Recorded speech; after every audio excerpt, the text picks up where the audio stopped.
আমিন।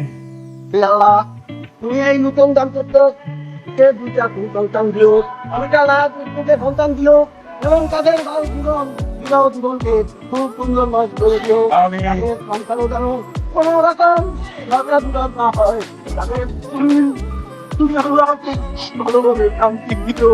আমিন। কাম খাইলে ভাই পিছাত ভাই এই একশো জনের পায়ে দেখছে কারো পায়ে জুতা নেই ভাই। এটা বলো দেখো শুনে পাই কান জুতা দেখতে আমি কি জামাই জুতা নিয়ে ঘুরতে তুই জুতা দোকান কি বিয়াই সাহেবরা জামাই জুতো পাচ্ছেন না, হারিয়ে গেছে। বেন সাহেব আমাদের জামাই জুতাটা কোথাও বুঝতে পারছি না, যদি একটু হেল্প করতে। তুই বুঝোস নাই এই বিয়ে বাড়িতে যে চোর চুন নিয়ে আসে জুতা থাকবে কেমনি? যে বিয়েতে এত বড় বাপ্পা আছে সেই বিয়েতে চোর থাকতেই পারবে না, স্বাভাবিক। আপনি যে ইংরেজি হইলেও স্বীকার করছেন জুতা আমি আপনাকে ধন্যবাদ। আমি জুতাটা কেমনি দিবেন সেটা তাড়াতাড়ি বলেন। শুনতে দিব, কেন দিব না?